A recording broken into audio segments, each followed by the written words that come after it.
You're listening to the Cantina Cast, your home for thought-provoking Star Wars talk. Join Albert and Jonesy in breaking down the latest news, trailers, movies, and of course, your favorite characters from a galaxy far, far away.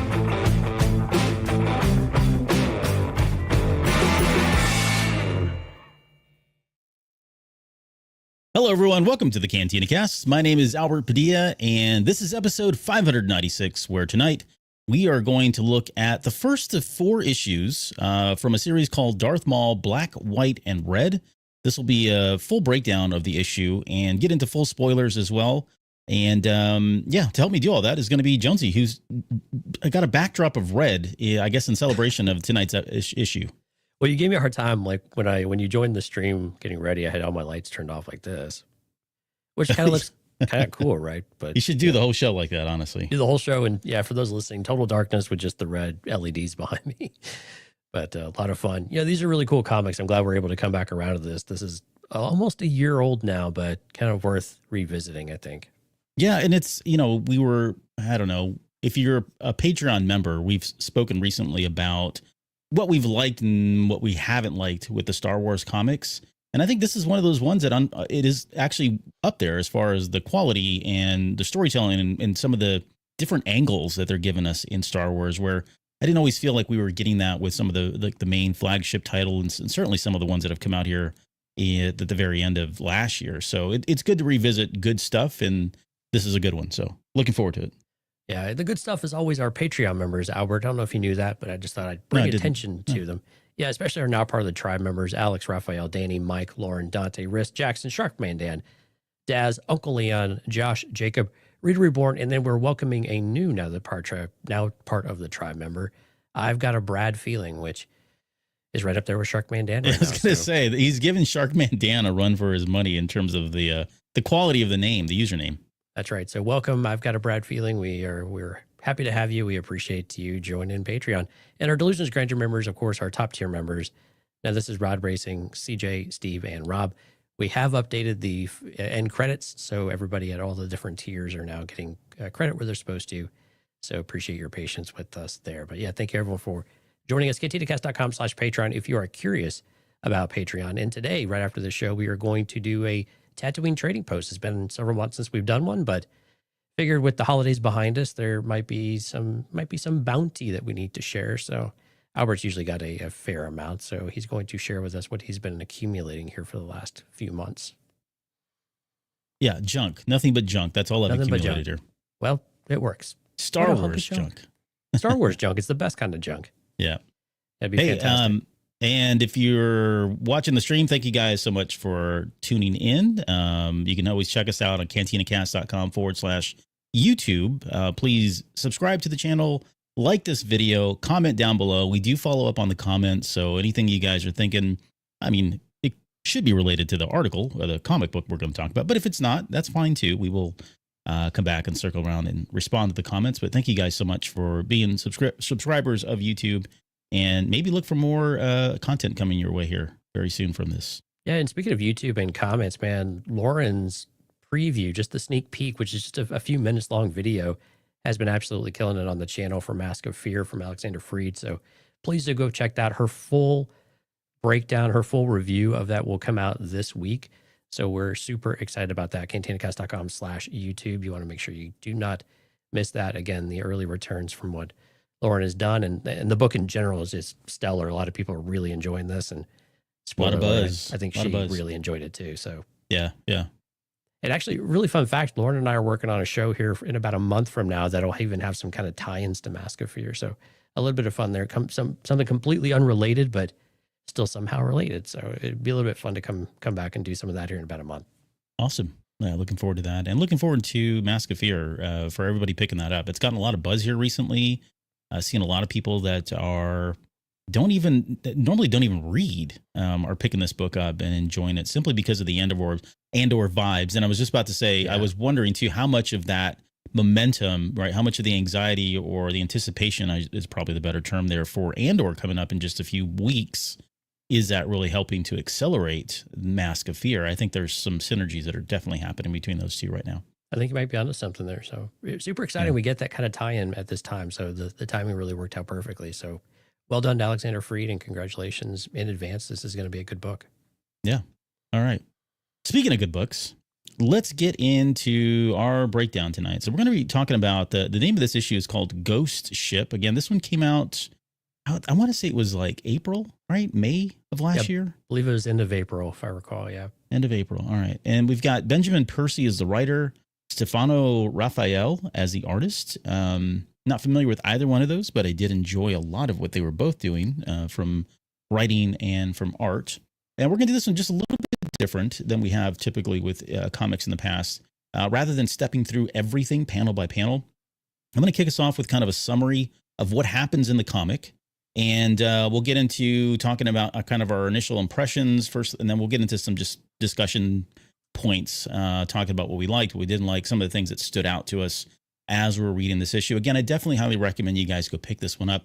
I've not had a chance to read second, third, or fourth issue in this series, but after reading the first one, I will say that I was definitely intrigued and wanting to read more, because I do want to understand if they are kind of all connected in some way. Although, well, I'm saying thematically, right? They're individual stories. Like they happen on their own. Yeah. But I wonder if there is some kind of an overarching theme that is happening. And I say that only because Palpatine, well, I've got some questions about Palpatine here at the very end, which has got my spidey senses going off. So let me get into the quick summary here. And then Jonesy, I'll kick it over to you to kind of give us your kind of initial thoughts. So again, Ghost Ship is the name of this one. So Darth Maul is sent to investigate a prison transport containing enemies of Palpatine after this ship goes dark on its way to an unknown location. These enemies are part of a dark magic cult called the Final Oculation, led by 3 priests, each with their own dark abilities and attributes. Maul catches up with the missing ship, and after boarding is immediately attacked by the first priest, a priest by the name of Heldi Cerebron, who has the ability to manipulate minds and imagery. Celdi invades Maul's mind with visions of madness and disorder until he's able to call upon his strength and training in the dark side to block her out. It's a female, I forgot about that. And he cuts her in half, like lengthwise, giving Elzar Man a run for his money. So I'm sure he'd be envious of that. Maul continues to make his way into the ship when he comes across a prison cell with a prison officer that's hiding in it. He's hiding from the second priest, which is named Vasek Aldrich, which is a large, stocky, rhino-looking character who carries a large repeating blaster as a weapon. I kept calling him Rocksteady. Right, yeah, Rocksteady, Bebop Rocksteady. He's just missing like the big horn, that's all, but very similar in terms of like the look and the stockiness. Vasek disarms Maul of his saber. He overpowers him physically until Maul uses the Force to pull his lightsaber in, ignited it, and basically cutting off both of his arms at the forearms, and then dispatches him after that. He heads further into the ship and then comes across the remaining cultists. These guys don't have any abilities or powers. They're just kind of there. There's a ton of them there, but they're also there with the final priest, who we don't find out their name. I think their name is literally unknown in the comic book. But they're in the middle of a dark ritual that they're conducting on this ship. And this ritual is meant to bring about a rift of madness. We'll talk more about that here in a little bit and what that potentially could mean, because we'll get into some of like, what Maul was feeling and seeing. But Maul is able to kind of stop the ritual before it goes any further. He then heads over to the cockpit of the ship, sends the ship plunging down into a planet, below. Maul is able to escape right before the ship impacts on the planet. He calls Palpatine, tells Palpatine that the mission was a success, and he tells Palpatine he should have killed the cultists. Like he's almost kind of, I don't know, worried. We'll debate this, or maybe concerned about why Palpatine would have kept these cultists alive and not just killed them outright. And he's mostly worried because they could have potentially brought about madness and chaos to the entire galaxy had that ritual continued. So that's how it ends. Jonesy, give me your thoughts on, I guess, the comic and just initial thoughts and impressions on it. So what's really strange is this feels more like a Warhammer comic than it did a Star Wars comic. Which why? Tell me, because you're more familiar with that reign than I am there. So it's actually the idea of chaos. Like chaos is this nether world, and these beings draw their power from, they call the nether. And so it just feels like in Warhammer, they draw it from the warp is what they call it. And they're always trying to rip these fabrics between the human worlds and the universe as we know it and the warp. So it was just has some very similar connotations as we had here, which I thought was actually kind of cool.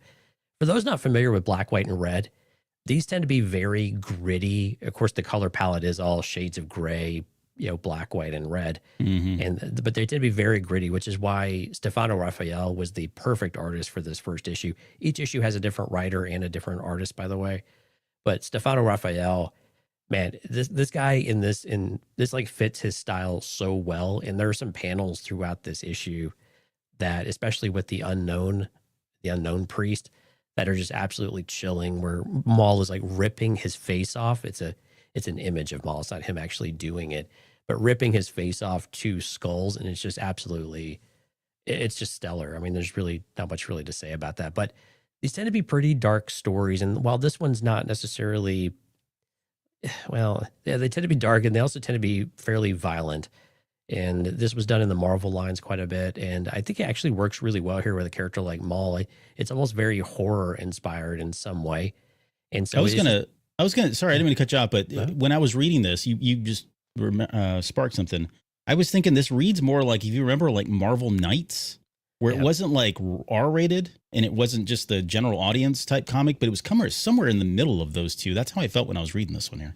Yeah, and it's also similar to like Cavan Scott with what he was doing with Vader's Castle. If you were to take it maybe a step further than what Cavan Scott was doing, and Cavan Scott is very capable of going further than this too, of course, but it feels like a continuation of that type of thing. It feels like it should have been released around the holidays, and this book probably would have done quite well around like October leading up to Halloween and things like that, because I think it just fits that vibe so well. But I'm really glad we get these. There was a Vader series of black, white, and red too. I think the Maul probably worked a little bit better for me, because I think it's just a character that he just looks like he epitomizes evil. And then kind of like what you were saying at the start of the show, that each of these issues kind of have not a Vader, but a Palpatine Maul element to them. Yeah. Which I think we're always really curious about. And we always want a little bit more to that story and understanding what's driving them. We've had books like Shadowhunter and some other material as well, and even some other Darth Maul comics. But for me, I just can't seem to get enough of that interaction and how Palpatine really kind of toys and plays with Maul in some ways. Everything feels like a test, and this one feels definitely like a test. Like, Palpatine's really curious about, I don't know about curious. He knows about these beings, and these beings know about both Palpatine and Maul. But I'll kind of stop there, because again, we're just kind of going over the kind of initial comments. But I really enjoyed this issue. This is probably my favorite of the 4 issues. Actually, there was another one that was pretty good too. But I think with the art style and the story they were trying to tell, and the the imagery that you get from some of this stuff, it was just a great package. And this is something I strongly recommend for people to go find, especially if you can find a physical copy. And the art that we have in the background for the title card, we just got to give some love to our boy Alex Maleev. Maleev, oh yeah. I mean, Maleev's a legend, and it just fantastic work. And this image is only half the book of the cover, and it's absolutely stellar. And it's just, you can't ask for more than Maul's iconic imagery right on the cover of your book. Yeah, I fell in love with Maleev when he was doing all the Daredevil stuff back on that run. But yeah, anyways, I enjoyed the comic quite a bit. I really did. We were talking about it. We were talking about the way it's broken down, and they don't really dedicate like entire pages, like to one scene, right? It's a lot of individual panels that they use, which actually works in its favor, because there's a lot of story. It's very dense in terms of what's happening and how much is happening. And they can get away with that by compacting this into 33 pages, because they're using, again, on one page, you might have 5-6 panels, and everything is different. Something's happening, right? The story's progressing through all of those. So and there's I love the way they did that. Not a ton of dialogue throughout it either. Yeah. The most dialogue we had, I think, is when Maul is in transit, and we get kind of the backstory that he's been doing his research on the way to the ship. Yep. And that's really the majority of it, aside from his interaction with Palpatine at the very first of the issue, and then his conversation with Palpatine at the very end of the issue. That was kind of the basis of it. And like you said, there's so much storytelling within just the visuals and just very quick, lines of dialogue or very brief thoughts that get us through that story. And it's a really cool pairing that they can actually make that work so well. Let's talk real quick about this Palpatine and his other enemies, because if you know, I mean, if you're really into the Star Wars lore, you know that Palpatine has had other enemies. There have been other people out there that have been vying for the power, his power.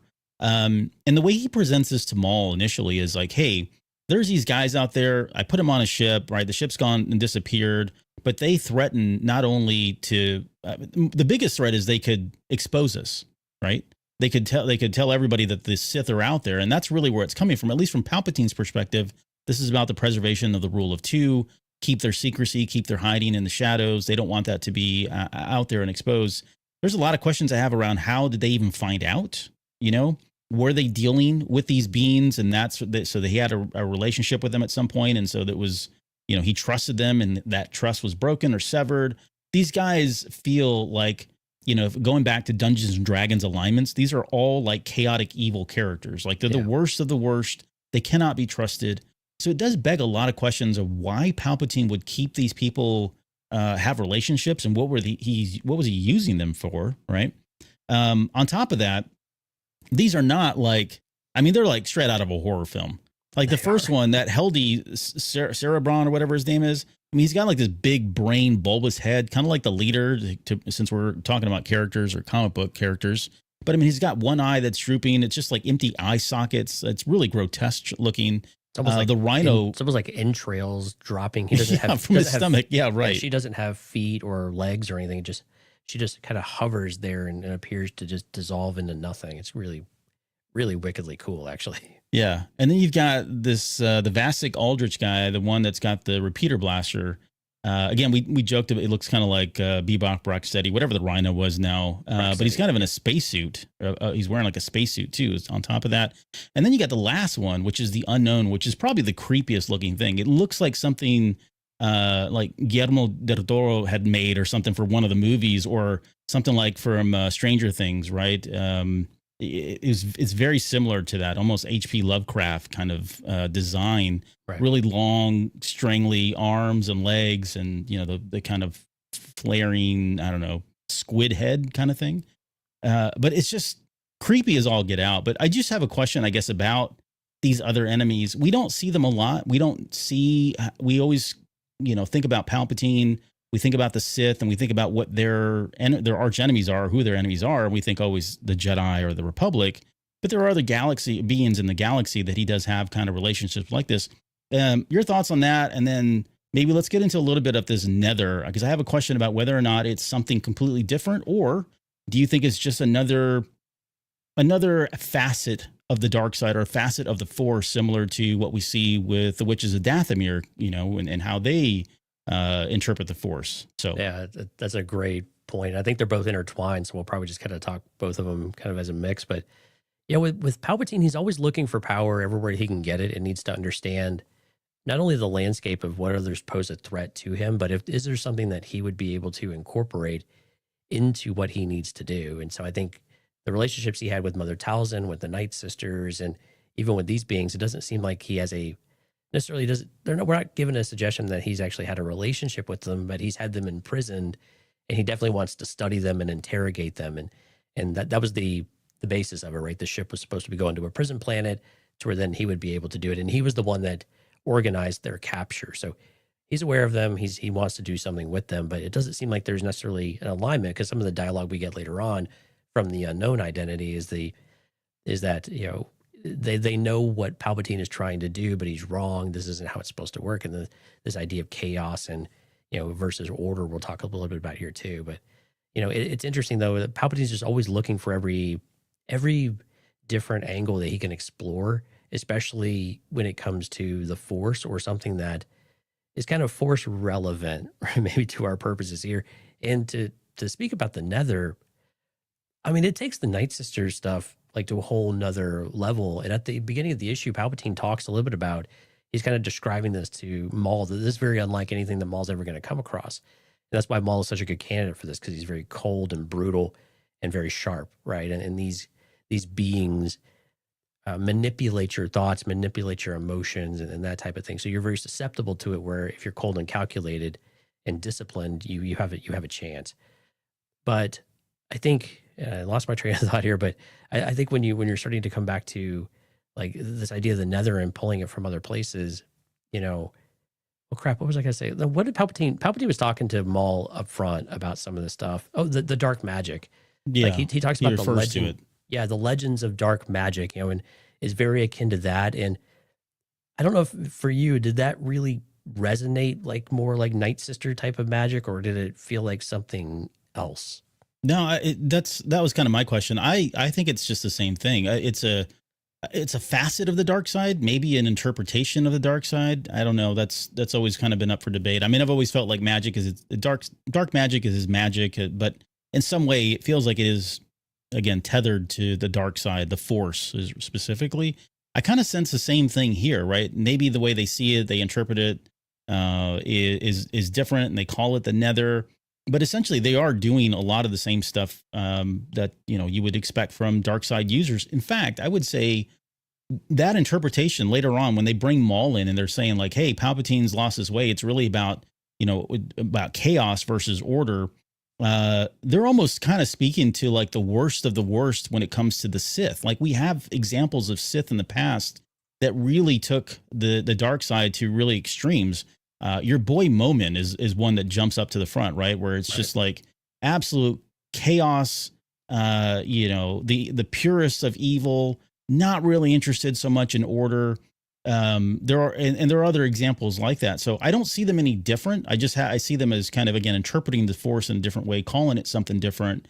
But essentially, it's the same thing. I don't know why they would ask Maul to join them if they didn't feel like he would be able to do exactly what they did or tap into the same kind of energies. I think they just see that he's tapping into the Nether rather than he's tapping into the dark side of the Force.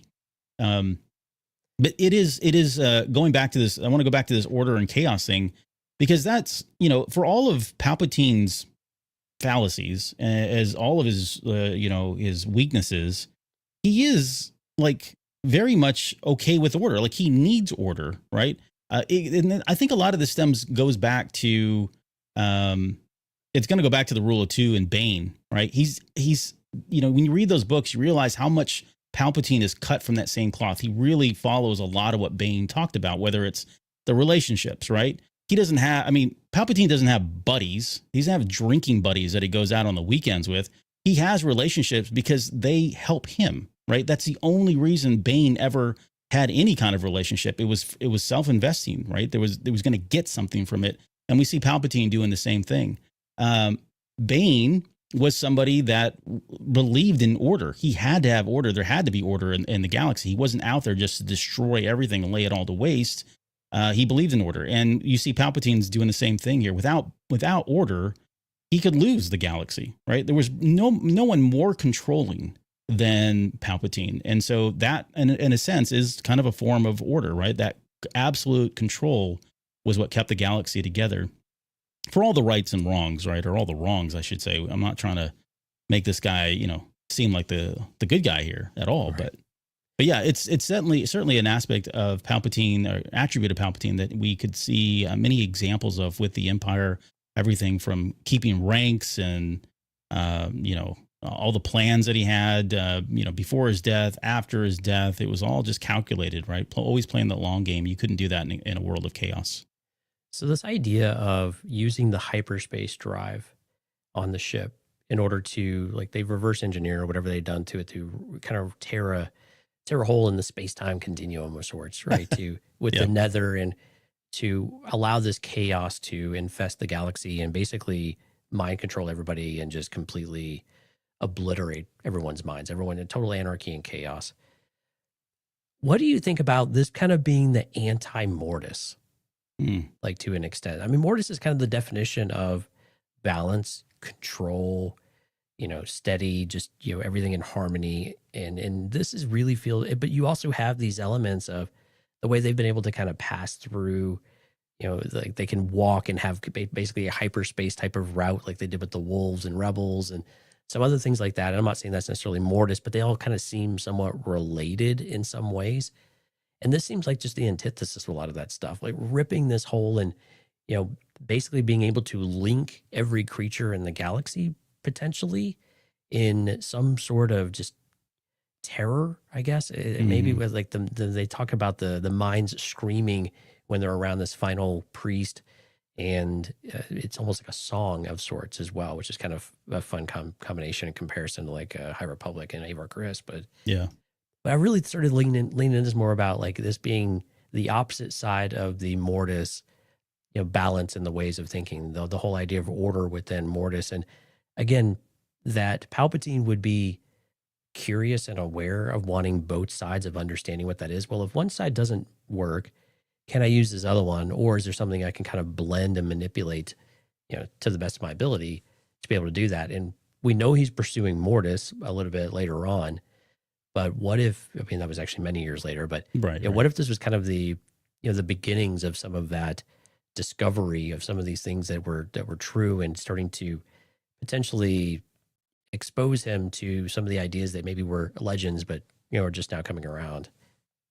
Yeah, I hadn't honestly considered that, but it certainly would explain. I think for me, I love the rationalization behind why Palpatine would even have these guys around. Why would he even keep them alive? Because I think Maul's right at the very end of the comic. It's like, hey, these guys have the potential to obliterate the galaxy through madness, right? If had they gone through this, why would you have ever kept them around? And some of it is probably, we know Palpatine is one that went around and collected anything and everything, artifacts, from the Sith, from the Jedi, force sensitive things, anything he could find, he was really pulling it in.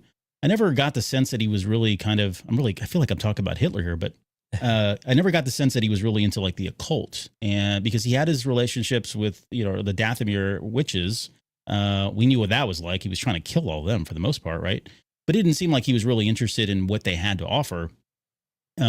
I do suspect that he probably dabbled in some of that, because especially when we get to like Rebels, right? And he's got that cauldron that he's using, and he's got Dooku doing the same thing with that cauldron and tapping into the world between worlds and all that. So I do feel like he's dabbled in that in some ways, but it would explain, going back to your question, I like the idea because it does explain why he would have kept them around, potentially for experimenting, or just for another facet of the Force that he was not familiar with. And we know that his overconfidence is one of his weaknesses. Luke points that out many, many years later, of course. But we see that his growing power in these moments. And again, I think we're starting to see a little bit of the arrogance. I mean, there's a cautious arrogance in this timeline. This is pre-Phantom Menace by some amount of time, maybe a year, maybe something like that. But we start to see that he is starting to get a little bit more bold, and like he knows the time is coming soon, so he needs to make sure all of these things are aligned. But there's always been an arrogance to him that says that believes that he can control all of the different things that he wants to influence. And I think this is another continuation of that. And I think Maul finally calls him out a little bit on that later. The end of the issue was a little bit disappointing that way. We got a lot of dialogue from Maul kind of preaching to Sidious, but not getting any kind of response from Palpatine whatsoever for the most part, except, Palpatine calls him out. I hear resentment in your kind of disapproval, from Maul, that he doesn't believe this. And like you had said during the intro, Maul is laying it out that this is irresponsible. This is not the way of things. This is dangerous. Should have killed him, whatever. But we don't really get a response from Palpatine or Sidious, whatever you like to call him, in that moment, which I think would have been interesting to kind of see what his rebuttal would have been to some of that. Yeah, and I know you said you've read the other three, which I have not. I don't think they come back to any of this, right? So we don't really know where this ends up, unfortunately. Right, yeah, these are all self-contained kind of one-shots, yeah. All right, well, I do want to spend just a little bit of time talking about Maul, because it is his comic book. I know we've spent a lot of time already talking about Sidious and the beans, but, we've joked on this show for many years now that Maul is the quintessential cockroach of the galaxy, right? We've seen him cut in half and he lived, and I think there's some really great examples in here where he is able to just through sheer tenacity and will the dark side, right? Had he not been who he is, I don't know that he would have been able to get past Heldy, the very first priest, because she's, she does a couple things earlier on to really get inside of his mind and make him go crazy. I mean, he's seeing images of himself. She's a very powerful being, and it's only because he was able to tap into the dark side and through his own kind of mental strength is he able to overcome that and kind of see who she is and see through the imagery and the falsehoods that she's concocting. But Maul is someone who is, for me, is very fascinating because we don't, when you think about going back to the Phantom Menace, right? That's the very first time we ever really see him, and unfortunately, he bows out until later on, of course, very earlier on that in that movie, or in the grand scheme of all three movies, I should say. And it's he was meant to be this weapon, and he was such a badass. Everything from his visual looks to how he was fighting, he kills Qui-Gon, to how he fights Kenobi. It was always interesting to me. Like, I always wanted to know more about what his life was like before that. And like you said, you pointed out a couple of things. We've seen other examples now, other books and material, but this was one of the very first ones I felt like I was actually reading and going, okay, wow, this really does kind of, put your money where your mouth is in terms of what he's able to do. Everything from that to, later on when he's fighting the second guy, Bebop Rocksteady, he's just getting beaten down. Like, I've never seen anybody just kind of go at him just physically, because Maul's not a really tall character. He's not a very big character, but somewhat of the same stature as like Savage Opress. This guy has just really beaten the crap out of him, has got two arms around his neck and is choking the life out of him. Yet he's able to somehow, again, dig deep, use that lightsaber to swing it around, cutting off the arms of him. And then finally, when he gets to that third one, he doesn't really have so much a confrontation with that one as much as he is just trying to get away to send that ship down, because I think maybe at that point he realizes this might be a little too much. And the bigger issue here is that they're going to open this rift with the hyperdrive. And so his only resort at that point is to go ahead and just send that ship down to the planet. So I do like that they gave us some really like three different examples of Maul and his tenacity and his resiliency, and being able to kind of get more insight into just who he is as a fighter, as a survivor, because I don't know that we get a lot of that. I do appreciate that, I guess. I agree with you. I think this was a great example of really letting Maul come to the forefront in kind of his purest form without all of the, I don't know what's the word, where, he's basically, defying orders or going and chasing his self-interest. Like in Shadowhunter was a lot of self-interest, and, he's hunting and kind of being Darth Maul, but he's also chasing his own desires. And I think in this form, we see him really in his purest. We see him, he's very primal. He's a hunter. He's got to rely on himself, that focus, that discipline in some ways. And I like that he doesn't have that distractions or that self-interest coming in. We do get a little bit of that towards the end, where you still have that flavor of he still has a mind of his own, and he will still defy Palpatine. And this is part of the rift between them too, is Palpatine can never quite trust Maul anything. So he always feels like he's testing him. This entire 4 issues all have that element to it. It's all very consistent. And it's not that it's repetitive. It's just that's their relationship, because that's who Maul like fundamentally is that he will make a decision that he feels is right in that moment, regardless of what he believes. Well, not entirely, outside of what Palpatine wants, but he's not afraid to make that decision, and then he will just kind of suffer the consequences if he needs to, because he feels like he's justified in that, which has always been a bit of his downfall in the eyes of Palpatine, where he'll just be, he comes to the table and it's a failure. And where in Maul's eyes is like, no, well, I crashed the ship.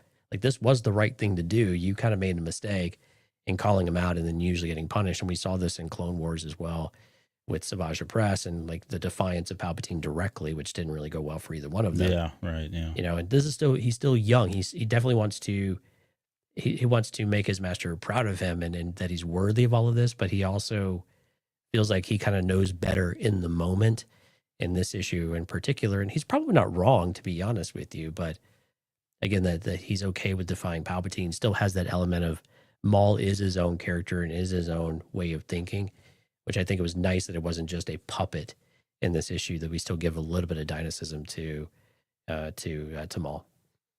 So I guess maybe we can end on this piece of it. And this is, we've talked a little bit already about this, but this is Palpatine's true intent. And he's always playing everyone, right? He's 100% about deception. And the fact that again, I've got questions about why he even ran into these guys to begin with. Okay. But that aside, now he has these 3 powerful beings. He's put them on this like prisoner ship. We have no kind of context around how they were protected outside of this one particular soldier, this one prison guard or whatever that we saw who had locked himself up in that cell. Because, and by the way, for context, he locked himself in that cell because he was worried about these priests, right? I imagine they pretty much killed everybody at that point. Right. But we don't know the context of like who was on here, who was guarding them, how secure was this ship, right? And the minute we start poking holes in that stuff, the minute it all kind of starts creeping in, how much of this was by design from Palpatine? You know what I mean? Mm-hmm. Like how much do you believe he put them on a very secure ship and they just happened to get out? How much do you believe that they were going to go someplace and be secure? How much do you believe that it wasn't Palpatine himself who sabotaged the ship and allowed them to escape so that he could create the scenario to send Maul to? And if that is the case, what would be the intent there? Because at the very end of it, and I mentioned this, I think, in the summary, they do try to get Maul to join their side. They're, pursuing him. They're trying to persuade him into joining. Of course, he doesn't do it. But when I was reading that, I was thinking, okay, well, this is just a test because Palpatine has been known to do this many, many times for different things. But was he just testing Maul's loyalty, right? A lot of questions. And that's the problem with Palpatine. Like I said, I just want to kind of reiterate this. It's like you start second guessing everything because he does play the long game. Like you said, he is deceptive. He will go to extremes to get what he wants. And sometimes it's just a game for him, unfortunately, right? He's maniacal and he loves this kind of, even though we talked about order, he loves that it brings out all of these negative emotions and feelings and anxieties in Maul because he feeds on that. But then he also, you could say maybe he thinks that makes Maul stronger, makes him stronger in the Force because he has those emotions. But anyways, your thoughts, I guess, on Palpatine and how much was he behind any of this? Yeah, how much was orchestrated? You raised some really good questions, and I think the one thing to always remember about Palpatine is even a loss tends to be a win. I think to your point, right? Yeah, even when in the face of everything has gone wrong, he still finds some glimmer of I've learned something. Or, this is really, we can still bend this to our advantage. Whatever. Yeah, files that for later. Yep. Exactly. Yeah. And so I think with Maul, though, the way I looked at this issue, though, was probably a little more straightforward. I do have questions about whether or not, like, how much he knew. I think he really did want them to go to this planet. I'm really curious how Palpatine would have interrogated them, though. Like, how would he actually have communicated and addressed and got down to brass tacks with each of them? Like, that would have been really curious and interesting to see, because I don't think that he wanted to necessarily sow this, but I think to your point, Palpatine is known to create these situations just to see what will happen, to see truly what he has. Like, what is their power actually like? Mm-hmm. What is the ceiling on it? What are they actually capable of? And I think you could infer some of that from the very beginning, the first couple of pages when he's talking to Maul. And Maul's like, I sense this weird hesitation about Palpatine. Like, that makes Maul uneasy. That Palpatine seems to have, potentially lost control of a situation. So you almost wondered, to your point, of did he know that they weren't going to be able to be contained? Did he know they'd be able to do it? Or he left this scenario just to be able to watch it from afar and see what would happen, thinking that he'd be able to regain control, but then he was not able to. And then he's starting to sense them. And even through this, at the very first page, they have this image that comes up, and you can actually feel the psychic pain through the recording, through the hologram reporting, there we go, that they're watching, right? And you can still sense it and feel it just through a recording. And so you almost wonder if, like, Palpatine set that scenario, but he just got out of control, and then he has to use his weapon to do it. And then conversely with Maul is, A, he doesn't have anybody else, but B, he's always wanting to see how strong his apprentice truly is. Because I think deep down, Palpatine probably knows that Maul is a short-term solution and he's not going to be with them for the longer term. He's probably already foreseen his death, things like that. I feel pretty confident about at least up to the events of Phantom Menace. That was probably the case. It was just kind of feeding him lines. But I think you raised a lot of good questions about how much did he allow to happen on the ship, the scenario, versus how much did real chaos kind of play into. They just seized control of the ship and they played the player kind of thing. But I was really curious if Palpatine actually intended to interrogate them. What would that actually have looked like? That may have been a really interesting issue if they would have survived. Yeah, I don't know because I don't know again how they were contained, if they were ever contained. What that would have actually looked like. I think what you were hitting. The priests kind of suggested that they did overtake the ship, so I think they were detained in some way. Yeah, I just don't know how would you detain them. Like, what would you use to detain someone? That's a fantastic question too. I mean, they're so strong, and Maul says that many people died to be able to restrain them and just to be able to arrest them and put them away. But you're like no normal human being should have been able to do that. So it just seems to call into question whether that actually happened or not. Yeah, I'm with you. I think the last part of what you were talking about there is kind of where I was leaning to, and this was all a test. This is again pure interpretation, my personal opinion. This felt like it was a test from Palpatine. It was a test to see just how powerful these three beings are. Right? Could I use them? Because otherwise he would have killed them. I don't really understand why he would have kept them. So I think it was a test for them. But, in the true sense of the rule of two, it was a test for his apprentice. And if his apprentice died, well, then that's part of the rule of two. It's like, okay, well, you weren't worthy, right? You weren't good enough. And I don't want just somebody that's not good enough. Maybe it's one of these three priests. Maybe he was thinking one of these three would he'd take one of them under his wing and teach them the ways of the Force, right? If you will. That could have been it as well, but it does feel like all this was very much orchestrated by Palpatine. I don't believe for the life of me that he put them on a ship and had secured them so tightly that somehow they found a way to get out of there. It feels like that was probably something he did himself for those reasons. And at the end of the day, if Maul kills all three of them, okay, great. He doesn't have to worry about them anymore because they are a true threat. I don't think Maul was wrong in that sense. So, and that leaves Maul stronger than where he was when he started. So this is a win-win for Palpatine, I guess, across the board. And unfortunately, it's just another, unfortunately, it's Maul being manipulated yet again because that guy he's been treated horribly his whole life. If especially when you talk about legends, and we know that Palpatine isn't the best, father figure at all, if you want to call him that. Alex he probably wouldn't call himself that. No, I wouldn't. I was making that as a joke, but making a reference back to the Charles Soule controversy with Palpatine and Padme and Anakin. But Alex says, "Are the Sith a cult?" How do you define a cult? There are definitions, but there are parts of the Sith that are definitely cult-like, like what we see in Rise of Skywalker. Definitely feels like a cult. I mean, they're chanting, they're in crowds, they're swaying. Oh yeah. Those are classic signs of being a cult, I would think. Right. Obsessively worshiping a being and doing whatever it takes to bring that person into power. I mean, that seems somewhat a cult-like, I think, in that way. But I don't have the purest definition of what an occult is.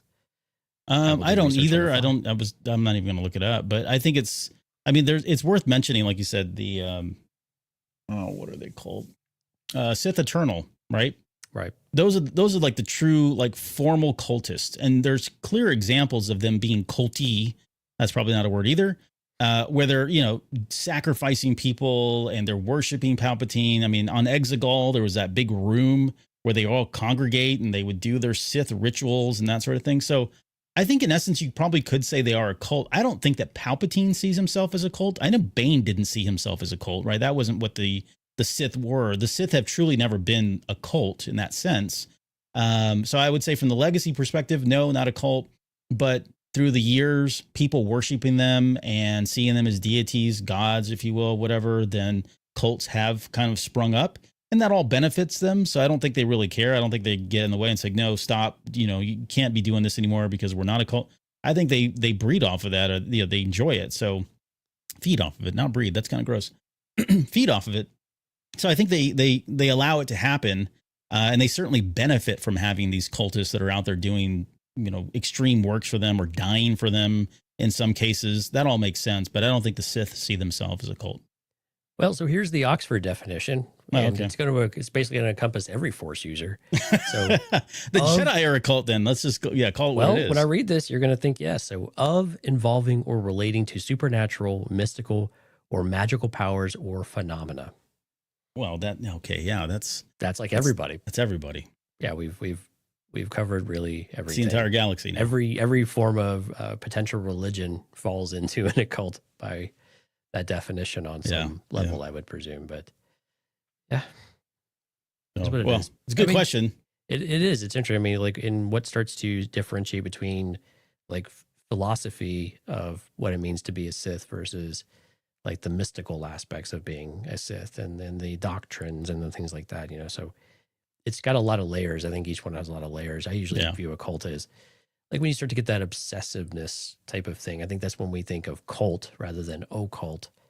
We start to think very cult-like behaviors of being those that start to go a little bit overboard and form their own societal type of norms that are probably differentiating wildly from cultural norms in the area.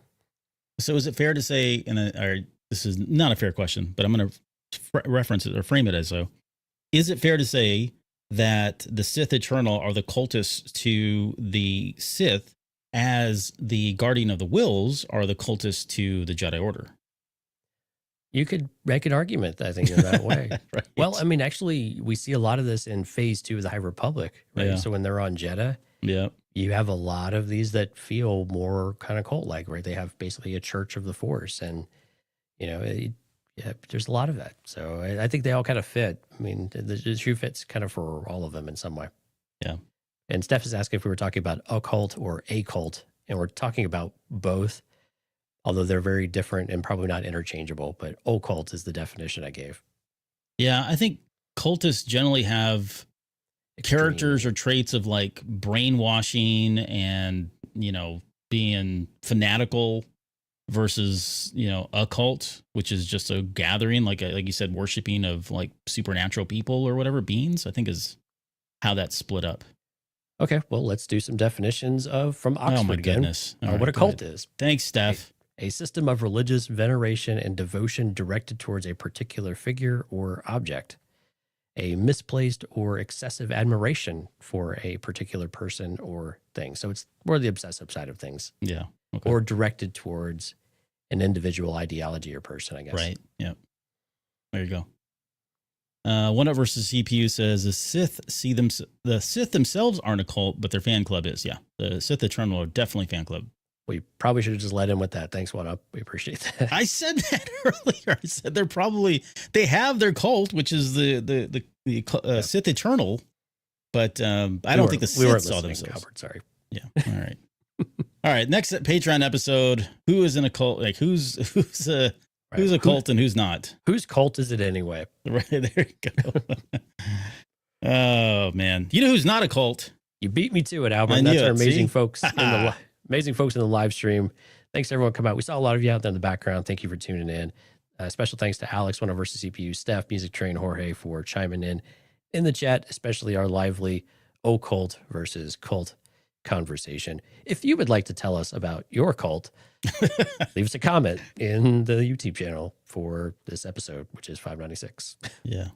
That was really awkward. But great. Oh, right. Well, this whole thing's going down. It's going to be another happy landing, though. I just know it. So, but yeah, stick around. If you're a Patreon member, we're going to be here in just 10 minutes. That's enough time for me to go take a potty break, get some more water.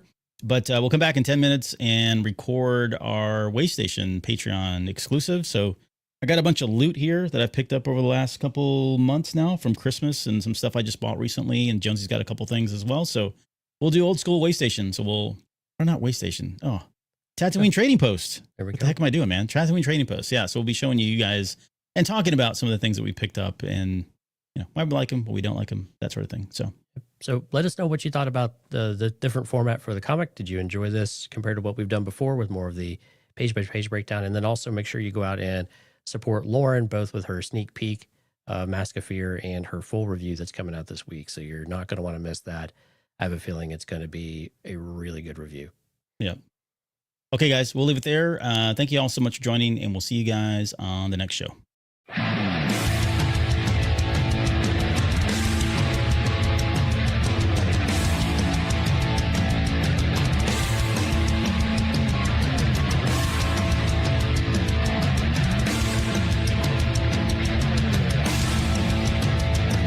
You're still listening? Wow, that's amazing. Well, I'm here to give you the disclaimer. Normally we do a big, long, drawn-out disclaimer thing saying what's what and who's what and all that other stuff, but I think you guys kind of know that Lucasfilm and Disney have no affiliation with us at all, and we have none with them. We talk about Star Wars, which is their property, and all that other good fun stuff. But I think you can tell which is our stuff and which is their stuff. If you can't, well, then send a lawyer to send an email to me, and I'll be glad to chat with them. Other than that, you know what's what. So that's your disclaimer.